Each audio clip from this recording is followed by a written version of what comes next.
नमस्कार मंडळी, मी ओट्स खाते. तुम्ही बघतच असाल, खाण्यात इतकी गुंग होते की तुम्ही माझ्याकडे बघता हे मला लक्षातच आलं नाही. माझ्या चेहऱ्याकडे बघितल्यानंतर तुम्हाला समजत असेल की मी झोपून उठले आहे. उठल्या उठल्या मम्मीनं हातात मला हे ओट्स बनवून दिले, जे की मला आवडतात. घरी राहिल्यानंतर आई सगळ्यांचीच आई घरी राहिल्यानंतर आपल्या मुलाचे लाड करवते. पण आई वडिलांच्या पासून लांब राहणारे एमपीएससी करणारे विद्यार्थ्यांचं आयुष्य देखील आपल्यासारखं अजिबात नसतं. त्यांचं आयुष्य खूप वेगळं असतं. 5 रुपयाचा चहा प्यायचा आणि त्याच्यावर रिस्टार्ट करून रिफोकस करून पुन्हा तेवढ्या जोमानं अभ्यासाला लागायचं. कितीही काही खाऊ वाटलं किंवा कितीही काही गोष्टी एन्जॉय करू वाटल्या तर मनावर ताबा घालावा लागतो. कारण प्रत्येकाची परिस्थिती, आर्थिक परिस्थिती बेताची नसते. काही मजेशीर प्रश्नांची उत्तरं आपण आज एमपीएससी करणाऱ्या विद्यार्थ्यांच्याकडून जाणून घेणार आहोत. मी नाश्ता संपवणार आहे आणि नाश्ता संपवल्यानंतर विद्यार्थ्यांच्याकडे त्या जाणार आहे. नेमकं आयुष्य कसं आहे आणि तुम्हाला आवडतील असे देखील प्रश्न मी त्यांना आज विचारणार आहे. नाश्ता होईपर्यंत तुम्ही माझा व्हिडिओ शेवटपर्यंत पाहायचे विसरू नका. मी तोपर्यंत नाश्ता करते आणि जाते. आणि नुसता एंटरटेनमेंट ह्या माझ्या चॅनलला जर तुम्ही सबस्क्राईब केले नसेल तर प्लीज सबस्क्राईब करून घ्या. तोपर्यंत हे मी पटपट खाते, नाहीतर मम्मी ओरडेल. किती वर्ष झालं एमपीएससी करताय? साधारणतः 5-6 वर्ष झाली की एमपीएससी करतोय. 5 वर्ष? 4-5 वर्ष झाली की 6 महिने. 6 मी पण नवीन 6 महिने. 6 महिने. संयम is equal to MPSC student. म्हणजे एमपीएससी स्टुडंटच्या लोकांच्याकडे खूप संयम असतो असं म्हटलं जातं. यावर काय सांगशील? संयम तर हे पहिल्या गेले आम्ही 10-12 वर्ष आता एमपीएससीच्या क्षेत्रामध्ये आहे. एक सुद्धा पोस्ट निघलेला नाही. तरी बी काय हाताला काय लागत नाही आमच्या. तरी बी आम्ही अशा धरून आहेच. कुठं तर काय तर गावल पोस्ट तर गावल, पोरगी तर गावल, कायच गावून झाले. तरी बी संयम तर आहेच आमच्यात. तरी बी ह्या संयमावर म्हणजे ही संयम बघूनच आम्हाला अजून एमपीएससी पण आता करणार नाही. आता शेवट आलाय आमचा. त्यामुळे ही पोरं अधिकारी व्हायचे आता लास्ट स्टेजला आहेत. म्हणून हा संयम अजून त्यांच्या जिवंत आहे. म्हणजे एमपीएससी कडून संयम हे बरोबर एक विषय नाही, असा विषय. एमपीएससी करणाऱ्या स्टुडंटना गर्लफ्रेंड नसतात. म्हणजे त्यांना तितका वेळच नसतोय की गर्लफ्रेंड करणे आणि त्या गोष्टी हँडल करणे. तुमचं तुझं काय मत आहे यावर? मी मागाशी म्हणतोय ते परवा पिक्चर पहिला 12वी फेल आपले मनोज कुमार शर्मा गर्लफ्रेंड असून आयपीएस होत्यात. मग आता गर्लफ्रेंड असून आम्ही क्लिअर का होऊ शकतो? म्हणून हे सगळा गौड समज आहे की बाबा एमपीएससी करायची म्हटल्यावर गर्लफ्रेंडला बाजू ठेवायचं, पोरीकडे बघायचं नाही, त्यांच्याकडं असं ते अट्रॅक्शन व्हायचं नाही. हे सगळं जरा चुकीचं आहे. हो, मला काय म्हणायचं आहे, तुम्ही जर गर्लफ्रेंड आहे का सांगतो की ते पुढे सांगतो मी तुम्हाला. माझं म्हणणं ऐकून घ्या तुम्ही. मुळात कसं आहे, प्रशासनात यायचं म्हणजे सगळ्या गोष्टी तुम्हाला मॅनेज करता यायला पाहिजेत. मग तसंच तुम्हाला ह्या पुरी सुद्धा किंवा गर्लफ्रेंड असताना मॅनेज करता यायला पाहिजे. हे कौशल्य आहे. हो, हे आत्मसात प्रत्येक विद्यार्थ्याला करता यायला पाहिजे. असं काय नाही की प्रत्येक वेळी गर्लफ्रेंड असायला पाहिजे. माझी असेल की नाही मला माहित नाही, भविष्यात सुद्धा असेल की नाही. अहो म्हणजे आता कसं आहे सांगू का तुम्हाला, जर आता मी आहे म्हटलं तर बाकीचे सुद्धा नाही म्हणतील, असा सुद्धा विषय येऊ शकतो. त्यामुळं आहे गर्लफ्रेंड माझी, एवढा काय असा काय विषय नाही. तर मी अभ्यास करतोय त्यामुळे पोस्ट निघत नाही असं काय नाही. आता मी चांगल्या ह्याच्या पास होण्याच्या ह्याच्यावर आहे, उंबरट्यावरती. त्यामुळे तिचा एक सपोर्ट असतो आपल्याला. तू आता म्हणालास की मॅनेजमेंट स्किल आपल्याला डेव्हलप होत्या. मग तू खरं तर मॅनेजमेंट स्किल डेव्हलप करण्यासाठी गर्लफ्रेंड केली आहेस की खरोखरच प्रेम करतोय तिच्या? अरे कसं आहे सांगू का तुम्हाला, आता हे प्रेम आणि एमपीएससी ह्या नाण्याच्या 2 बाजू आहेत. लक्षात ठेवा, जसं तुम्ही एमपीएससी करत जाल तसं प्रेम सुद्धा तुमचं आपल्या त्या जी कोण गर्लफ्रेंड असेल त्या संदर्भात आपलं वाढत जातं. तिथं सुद्धा अधिकारी व्हावं, मी पण अधिकारी व्हावं आणि दोघांचं कुठेतरी आयुष्य चांगलं व्हावं, सुखाचं व्हावं, या पद्धतीचं हे स्वप्न एमपीएससी करणाऱ्या विद्यार्थ्यांचं असते. आणि मुळात असे आहे की बाबा एमपीएससीच्या गर्लफ्रेंड का नसतात, कारण एक ते बेरोजगार असते पोरगे. आणि कोण बेरोजगार पोरांच्याकडे बघणार सांगाल? आता लग्नाचा बायोडाटा काढा गेलेलो आम्हाला म्हणतात पोरगे एमपीएससी करते, बायोडाटा फेकून देतात आमचा असा. अहो बघत पण नाही एमपीएससी करणाऱ्या पोरांच्याकडे. हे आता सध्या वास्तव आहे. हे तुमच्या ब्लॉगच्या माध्यमातून मला सांगायचंय. हे खरोखर ही पोरं चांगली असतात, कुठेतरी अधिकारी होणार भविष्यामध्ये. आणि ती काय जरा थोडा वेळ लागतो एमपीएससी करणाऱ्यामध्ये. त्यामुळे गर्लफ्रेंड असणं नसणं हा ज्याच्या त्याचा मॅनेजमेंटचा प्रश्न आहे. एमपीएससी तुम्हाला का करायची आहे? का करायचे म्हणजे अधिकारी होण्याचं स्वप्न आहे.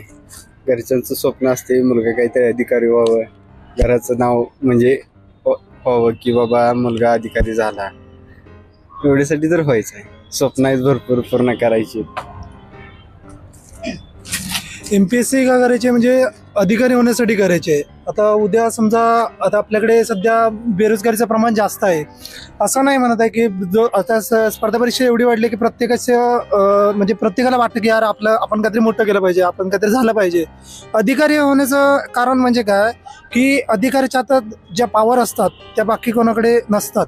उद्या समजा अशी काही परिस्थिती आली की तिथे मंत्री कोणी किंवा जी काही लोक असतात, जी वरिष्ठ लोक असतात, ती अशी लोक ती जी परिस्थिती आहे ती हाताळू शकत नाही. पण तिथे कोण वरिष्ठ जे अधिकारी असतात ती परिस्थिती हाताळू शकतात. त्यांच्याकडे ती पॉवर असते, एक डिसिजन घेण्याची ताकद असते. त्याच्यामुळे वरिष्ठ अधिकारी म्हणजे काय की एक प्रकारची सहानुभूती मिळवण्याची एक पोस्ट आहे.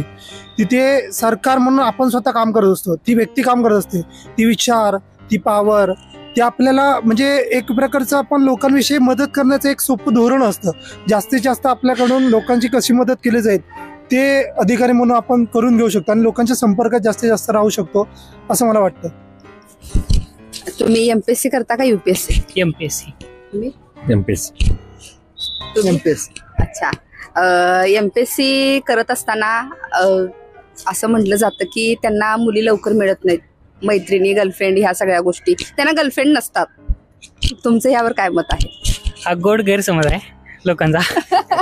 टाइमपासला काय तर पाहिजे. सगळेजण ऐकायला लागल्यात. अच्छा.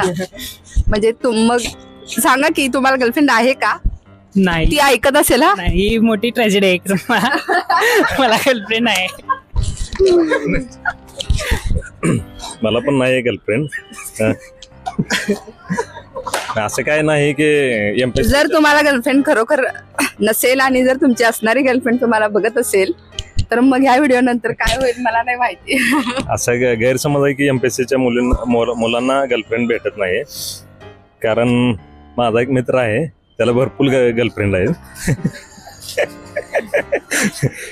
असं काय नाही, चुकीचा गैरसमज आहे. आता म्हणजे यांनी सांगितल्याप्रमाणे प्लॅन A किंवा प्लॅन B असं काहीतरी असतं. पण मला तर वाटतं प्लॅन B करणाऱ्याने MPSCला येऊ नये. कारण समजा प्लॅन म्हणजे एक आहे तुमचा MPSC करायची, प्लॅन B जर का ठरवत तुम्ही प्लॅन A करत बसला तर तुमचा प्लॅन A होणारच नाही ना. जरी 5-10 वर्ष करत राहिलं तर तो प्लॅन B करण्यातच तुम्ही बिझी राहणार आहे. त्यामुळे मला वाटतं की बाबा प्लॅन A B असं काही नसावं. ज्याला MPSC खरीच करायची त्यांनी एक टार्गेट ठेवायचं, करायचं आणि घरी जायचं. MPSC करणारे स्टुडंट असतील किंवा अधिकारी असतील, लोकांचं असं म्हणणं असतं की हे फक्त त्यांच्यासाठी, त्यांना पैसे मिळवण्यासाठी, त्यांच्या घरातल्यांसाठीच त्यांना शिकायचं आहे किंवा अधिकारी व्हायचं आहे. समाजाशी त्यांना काही लेणं देणं नाहीये. यावर काय मत आहे? मला असं वाटतंय की समाजासाठी त्यांचं बिलकुल देणं आहे. कारण गरीब घरात जी मुलं असतात, अधिकारी होत असतात, त्यांचं एक स्वप्न असतं की आपल्या घरातली गरिबी नष्ट व्हावी, माझं घर एक पुढं यावं, समाजामध्ये मला मान्यता मिळावी. आणि त्याचं एक वैशिष्ट्य असं आहे की जी गरिबी मला सोसावी लागली ती दुसऱ्याच्या मुलाला सोसायला लागू नये, म्हणून समाजातली ती गरिबी दूर करण्याचा प्रयत्न त्या अधिकाऱ्याचा असेल. कदाचित त्याची भावना ही असेल की समाजामध्ये आपण जे करतोय त्या पद्धतीनं समाज सुधारला पाहिजे, याचं देणं त्या अधिकाऱ्याचं असेल. स्वतःपुरतं मिळवणं हा व्यवसाय नाही आहे त्याचा, कारण हा धर्म नाही. स्वतःसाठी जरूर मिळवा, परंतु जे काय आहे ते समाजासाठी आपलं देणं लागतंय. आपण ज्या मातीमधनं उभं राहिलो ती माती आपल्याला पोचत असते, त्या मातीलाच आपण उभं करण्याचं काम या अधिकाऱ्यांचं असतं. आणि मला वाटतं की MPSC करणाऱ्या प्रत्येक अधिकारीत अशी काही बरीच उदाहरणं आहेत जी खरोखर समाजासाठी करत असतात, स्वतःसाठी सुद्धा आपल्या फॅमिलीला जपून समाजासाठी बरंच काही देत असतात. आणि म्हणून तुम्ही मला विचारलात की समाजासाठी देणं घेणं नसतं, हा प्रश्न कदाचित मला दृष्टिकोन वाटतं की चुकीचा आहे. विषय कसा आहे की MPSC म्हटलं ना की आता अधिकारी झालं की ऑन द फील्ड आपल्याकडे डायरेक्ट लोकांशी संपर्क येतोच, असं काही नाही म्हणत आहे मी. आता स्वतःसाठीही तो माणूस काम करतो आणि समाजासाठी काम करतो. फक्त वैयक्तिक भावना काय असते की स्वतःसाठी काम करताना तो माणूस एक प्रकारचा पगार मिळतो त्याला, आणि लोकांसाठी काम करताना माणूस त्याचे जर आता जसा अधिकारी असेल, जर समाजासाठी चांगलं खरंच त्याला करायचं असेल तर तो लोकांवरचा कसा जास्तीत जास्त आनंद मला मिळवता येईल किंवा कसं जास्तीत जास्त लोकांची सेवा करता येईल हा तो बघणार. अधिकारी म्हणजे विषय कसा होतो की आता मगाशी ते बोलले जसे की गरिबी हे करणं, रोजगारातून बाहेर आणणं. काही अधिकारी असे जे असतात की जे आपण भोगलोय ते समोरचं कोण गरीब किंवा दारिद्र्याखालील मुलं असेल त्याला कशी मदत करता येईल, त्याला माझ्या जागी कसा आणता येईल अधिकारी म्हणून, तो त्याला अजून समजा मी अधिकारी झालो, मी एका मुलाला आणलं, तो अजून 2 जणांना आणेल, दुसरा 4 जणांना आणेल. नाही. अशी कशी म्हणजे अशी बेरोजगारीतून पुन्हा रोजगाराकडे आणता येईल असे अधिकारी होण्याचे जास्तीत जास्त संपर्क होऊ शकतात. त्यामुळे तुम्ही जो काय प्रश्न विचारला ना त्याला मला असं जोडायचं आहे की लवकरात लवकर जर अधिकारी नाही झाले तर त्यांची स्वप्न काय असतात, लवकर मी मोठं व्हावं म्हणून भ्रष्टाचाराच्या नादी काही अधिकारी लागत असतात. तुमचा प्रश्न रास्त आहे की बाबा लवकर ज्याला पोस्ट मिळाली 30 वर्षी मिळाली तर त्याचं स्वप्न काय असतं की मला लगेच गाडी मिळावी, बंगला मिळावा, जमीन असावी, जुमला असावा. मग काय करतात ते वामार्गाचा उपयोग करायला लागतात. मग ते स्वतःसाठी जगत असतात, ते भ्रष्ट अधिकारी असतात. अशी बरेच अधिकारी तुम्हाला माहित असतील, आता त्यांची नावं घेत नाही तुम्ही, परंतु काही अधिकारी तसे असतात, काही अधिकारी चांगले आहेत. आणि एमपीसी हा एकच पॅटर्न असा आहे. मग वयाच्या 21व्या वर्षी अधिकारी होण्यासाठी मला असं वाटतं की 10व्या वर्षापासूनच तुम्ही अभ्यासाला लागलं पाहिजे. हे चुकीचं आहे. म्हणजे 10व्या वर्षापासून मुळात ज्या आता 10वी झाली तर त्यात जगू द्या ना, त्याला जरा कॉलेज लाईफ एन्जॉय करून द्या. लगेच तुम्ही 10वी नंतर प्रेशर टाकताय की बाबा तुला एमपीएससी करायचं, अधिकारी व्हायचा, PSI व्हायचंय, त्याला स्वतःची लाईफ तर जगू द्या ना. 1-2 वर्ष प्रॉपर स्टडी केल्यानंतर होऊ शकतं. अशी बरीच उदाहरणं आहेत. अन्सारच्या 21 वर्ष झाला, त्याचे प्रयत्न त्या पद्धतीचे होते. आम्ही अजून 30व्या वरती आलो, आमचे प्रयत्न त्या पद्धतीचे नाहीत. हा खेळ खऱ्या अर्थानं प्रयत्नांचा आहे, कुठेतरी 0% नशिबाचा सुद्धा खेळ आहे. त्याच्यामुळं असं काय नाही की 10वी पासून सुरुवात करायला पाहिजे. अजून किती वर्ष एमपीएससी करायचे? आता फक्त 1 महिनाच फक्त मी एमपीएससी करणार आहे. त्यानंतर ना मग जर एमपीएससी सिलेक्शन नाही झालं तर कुठेतरी एक प्रायव्हेट जॉब करून छोटस आपलं घर सांभाळून सुखी कुटुंब, लहान कुटुंब सुखी कुटुंब, जे काही आमच्या देशाचा नारा आहे तो सांभाळण्याचं कर्तव्य मी पार पाडेन. आणि जे एमपीएससी जरी सिलेक्शन नाही झालं तरी सुद्धा देशाची सेवा करण्याचं तत्व माझ्यामध्ये आहे, ते मी करत राहीन. बरोबर. पण खादी मिळाली जर नाही, वर्दी नाही मिळाली, खादी घालून आपण सरपंच होईल, पण सुट्टी देणार नाही. येणार म्हणजे येणार, असून येणार. आपली एमपीएससी आपण शिकवले, अन्यायाविषयी लढायचं, लढणार आम्ही, सुट्टी देणार नाही. सगळ्यांना माझ्याकडून खूप साऱ्या शुभेच्छा आहेत. लवकरात लवकर तुम्हाला सगळ्यांना वर्दीत बघू देत आम्हाला. आणि पुन्हा एकदा आम्ही तुमच्याकडे पुन्हा बाईट्स घ्यायला येतो वेगळ्या प्रश्नांसहित.